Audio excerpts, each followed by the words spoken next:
기독교 강요 4권 제15장 7번째. 세례 요한과 사도들은 모두 그리스도의 이름으로 죄사함을 받게 하는 회개의 세례를 주었음.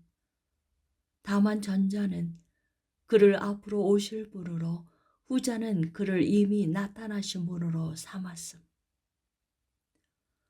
이로부터 또한 우리는 요한의 사역이 후에 사도들에게 위탁된 사역과 동일했다는 것을 확신한다. 세례를 행하는 손이 다르다고 세례가 달라지는 것은 아니다. 동일한 손이 아니라 동일한 교리가 동일한 세례임을 보여준다. 요한과 사도들은 하나의 교리에 있어서 서로 일치한다. 그들은 모두 회개에 이르는 세례를 주었고, 모두 죄사함에 이르는 세례를 주었으며, 모두 회개와 죄사함이 있게 하시는 그리스도 안에서 세례를 주었다. 요한은 그리스도를 하나님의 어린 양이라고 불렀다. 그로 말미암아 세상 죄가 제하여졌다. 그는 자기 자신을 아버지가 받으실 만한 제물로, 그리고 의의 화목주와 구원의 조성자로 삼으셨다. 사도들이 이 고백 위에 무엇을 더할 수 있었겠는가? 그러므로 하나로부터 다른 하나를 구별하고자 한 고대 저술가들에 대해서 개의치 말도록 하자. 우리는 그들의 권위를 너무 과대평가해서 성경의 확실성을 흔드는 일은 없도록 해야 한다. 누가가 전하는 요한이 제사함을 받게 하는 회개의 세례를 전파하니라는 말씀에 배치되게도 세례 요한의 세례에는 죄사함이 포함되어 있지 않다고 주장하는 크리소스토무스의 말에 누가 귀 기울이겠는가? 그리스도의 세례에는 그 자체로 죄사함이 있었으나 요한의 세례에는 소망 가운데서 죄가 사해졌다고 미묘한 논법을 전개한 아우구스티누스도 받아들여서는 안 된다.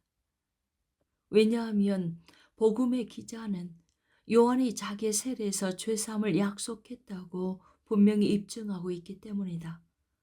왜 이런 참미의 말씀을 우리가 경시해야만 하는가? 이렇게 할 그 어떤 필연성도 우리에게는 없지 않는가? 그러나 만약 하나님의 말씀 가운데서 이 둘 사이의 차이를 찾아야 한다면 요한은 오실 분 안에서 세례를 주었고, 사도들은 이미 자기 자신을 계시하신 분 안에서 그렇게 했다는 점 외에는 그 무엇도 발견할 수 없을 것이다. 8번째. 세례를 베푸는 사람이 다를 뿐 모든 세례는 그리스도의 세례로서 동일함. 그리스도의 부활 이후에 성령의 은혜가 더욱 풍성하게 부어졌다고 해서 그 사실은 세례의 다양함을 고수하는 입장을 세우는 데 있어서 전혀 도움이 되지 않는다. 사도들이 그리스도의 지상 사역 동안에 준 세례는 그리스도의 세례라고 칭함을 받았다. 그렇다고 해서 그 세례가 요한의 세례보다 성령의 풍성함을 더 많이 가졌던 것은 아니다. 심지어 그리스도의 승천 이후에 예수의 이름으로 세례를 받았던 사마리아인들조차도 이전의 신자들보다 더 많은 양의 성령을 부여받은 것은 아니었다. 그들이 더 많은 양의 성령을 부여받은 것은 베드로와 요한이 파송되어서 자기들의 손으로 그들을 안수한 이후였다. 나는 요한의 세례는 단지 그리스도의 세례에 대한 준비에 불과했다고 초대 저술가들이 속아서 주장했던 것은, 그들이 한번 요한의 세례를 받은 자들이 바울에 의해서 재차 세례를 받았다는 말씀을 읽고 그것에만 근거했기 때문이라고 믿는다.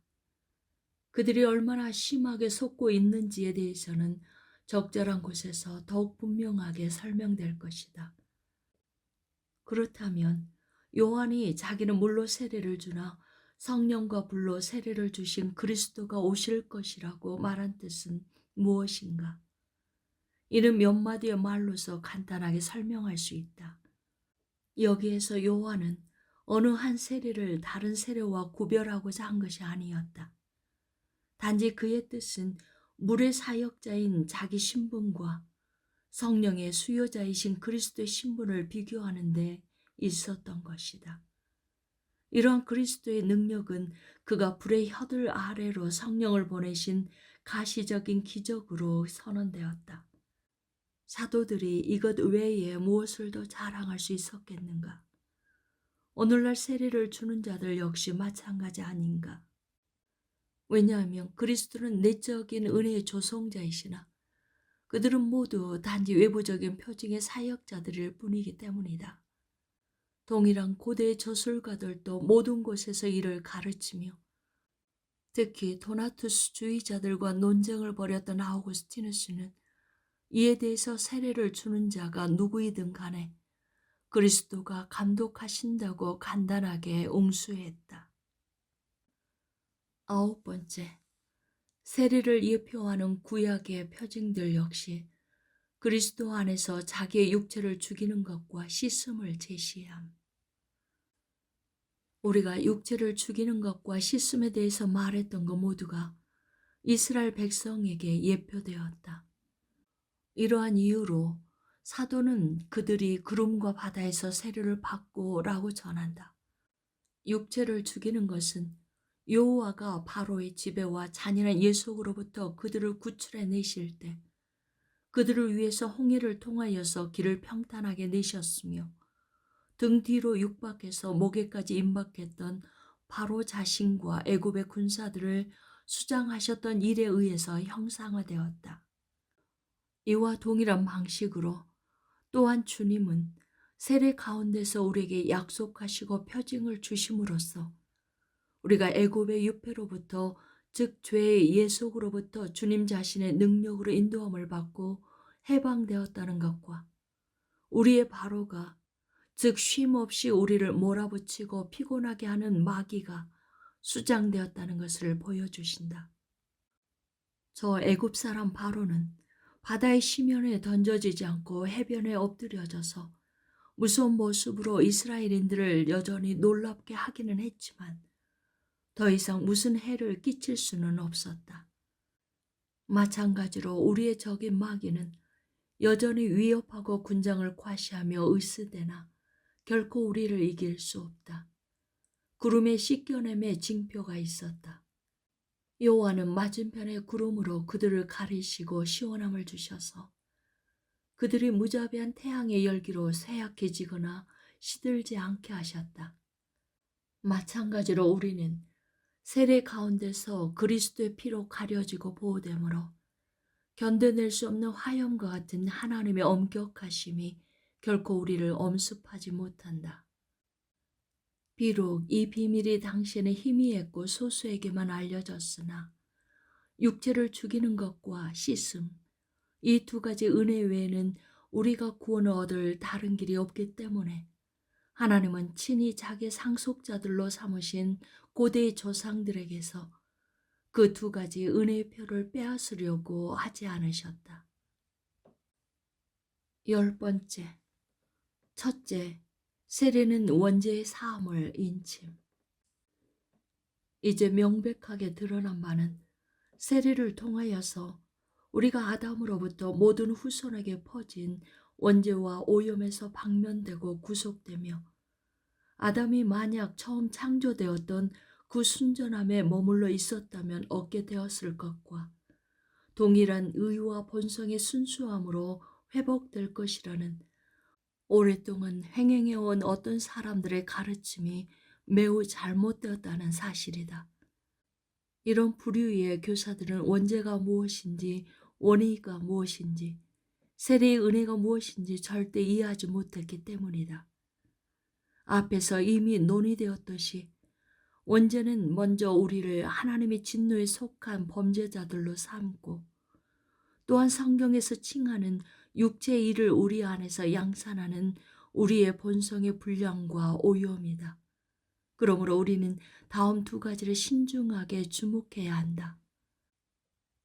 첫째, 우리는 본성의 모든 부분에 있어서 악해지고 타락했기 때문에 오직 이러한 오염 때문만으로도 비난받고 하나님 앞에서 정죄되는 것이 마땅하다. 왜냐하면 그에게는 의와 무죄함과 순수함 외에는 그 무엇도 받아들여지지 않기 때문이다. 심지어 요아들도 어머니의 모태에서부터 자기들 속에 저주를 안고 온다. 그들은 아직 그들 자신의 불법의 열매들을 맺지는 않았지만 그것들의 씨는 이미 그들 속에 포함되어 있었다. 진실로 그들의 전체 본성은 어떤 죄의 씨다.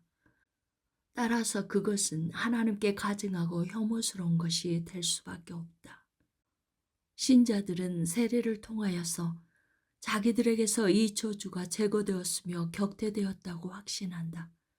왜냐하면 앞에서 말한 바와 같이 주님은 이 표징으로서 우리에게 돌려줬어야 할 죄책과 그 죄책 때문에 지불되었어야 할 형벌, 이 둘 모두에 대한 완전하고 견실한 사함을 우리에게 약속하시기 때문이다. 또한 신자들은 의의를 붙잡고 있다. 그 의의는 하나님의 백성이 오직 정가에 의해서만 이 땅의 삶 가운데서 얻을 수 있다. 왜냐하면 주님이 자기의 자비하심으로 그들을 의롭고 무죄하다고 여겨주시기 때문이다. 11번째, 둘째, 세례는 죽음의 때까지 우리 육체를 죽임을 인침. 둘째, 이 사악함은 결코 우리 가운데서 중단되지 않고 새로운 열매들, 즉 이전에 우리가 육체의 일이라고 기술한 바 있었던 것들을 마치 불타는 화로가 계속해서 화염과 불씨들을 발산하고 샘이 끝없이 물을 내뿜듯이 쉼없이 만들어낸다.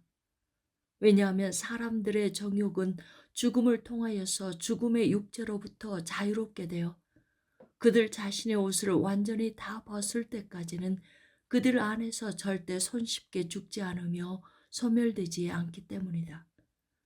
우리에게 있어서 실로 세례는 우리의 발호를 수장시키는 것이며 우리의 죄를 죽이는 것이다. 그것이 더 이상 존재하지 않거나 우리에게 문제를 일으키지 않는다는 점에서가 아니라 오직 그것이 우리를 압도하지 않는다는 점에서만 그러하다. 왜냐하면 우리가 우리 육체의 감옥에 갇혀서 이 세상을 사는 동안에 우리 안에는 죄의 잔재들이 거주하기 때문이다. 그러나 우리가 세례 가운데서 하나님에 의해서 우리에게 주어진 약속을 믿음으로 견지한다면 그것들이 우리를 지배하거나 다스리지는 못한다. 그러나 죄가 항상 우리 안에 거주한다는 말을 들을 때 그 누구도 자기 자신을 속이거나 자기의 악에 빠져서 스스로를 달래는 일이 없도록 하자. 우리가 이렇게 말하는 것은 본 논의를 통하여 죄인들이 자기들의 죄에 대해서 편안히 잠자도록 하려는 것이 아니라 단지 자기들의 육체로 말미암아 성가심을 당하고 고욕을 당하고 찔림을 당한 사람들이 좌절하거나 영혼을 포기하지 않게 하려는 것이다. 곧 죄인들이 여전히 기류에 있다는 것을 인식하고 자기들이 의도하는 것에 이를 때까지, 즉 이 인생의 죽음의 때에 의해서 비로소 성취되는 육체의 마지막 죽음에 이를 때까지 자기들의 정욕이 어느 작은 한 부분이라도 날마다 감소하고 있다는 것을 느끼는 가운데서 자기들이 선한 진보를 이루고 있음을 믿게 하려는 것이다. 이러함으로 그들이 힘차게 싸우고 활기차게 앞으로 나아가며 완전한 승리를 얻을 때까지 박차를 가하는 일을 그치지 말게 하자. 왜냐하면 오랜 애씀이 있었음에도 불구하고 여전히 적지 않은 어려움이 남아있다는 것을 깨닫게 될 때 그들은 더욱더 노력을 경주하게 될 것이기 때문이다. 그러므로 우리는 다음과 같이 여겨야 한다. 우리는 우리의 육체를 죽임에 이르게 하는 세례를 받는다. 그 죽임은 세례에 의해서 우리 안에서 시작된다. 우리는 그것을 날마다 추구한다.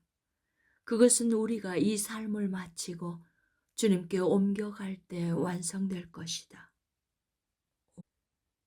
12번째, 세례는 칭의와 함께 중생의 보증으로서 성도의 견인을 인침. 바울은 우리가 지금 말하고 있는 것을 로마서 7장에서 매우 분명하게 설명하고 있다.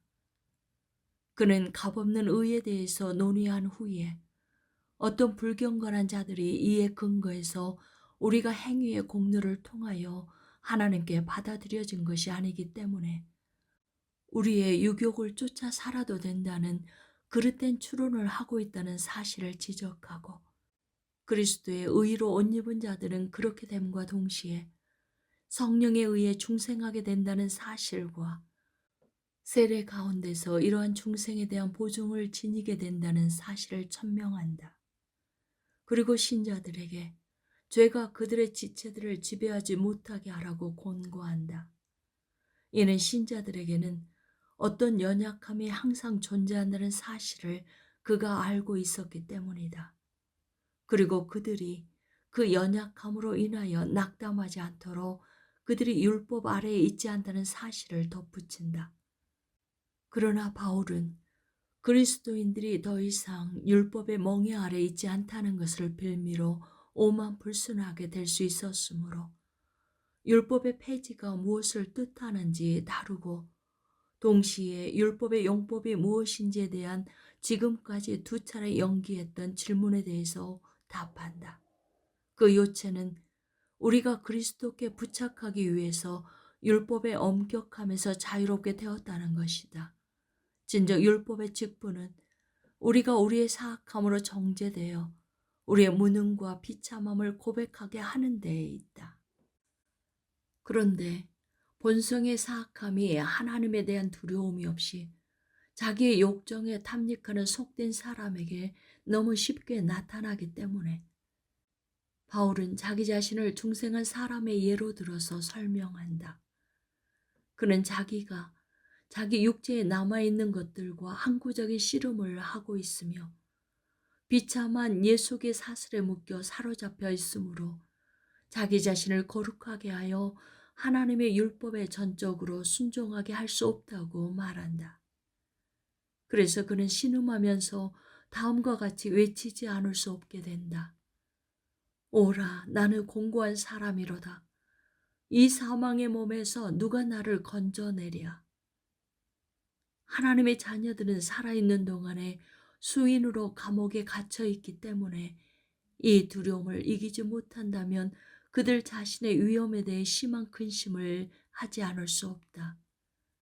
그리하여 바울은 이를 위로할 목적으로 그리스도 예수 안에 있는 자에게는 결코 정죄함이 없나니라는 말씀을 덧붙인다. 여기에서 사도는 주님이 단번에 받아들여 은혜에 이르게 하시고 접을 붙여 자기의 기름 부음 받은 자와 교제하게 하시며 세례를 통하여 교회의 연합체에 가입시킨 자들은 그들이 그리스도를 믿는 믿음 가운데서 견인하는 한 비록 자기들이 죄에 포위되어 있고 자기들 속에 여전히 죄가 맴돌고 있을지라도 죄책과 저주로부터 방면된다. 이것이 바울의 말씀에 대한 간단하고 진정한 해석일진데, 그러므로 우리가 마치 별난 것이라도 가르치듯이 볼 이유는 전혀 없다.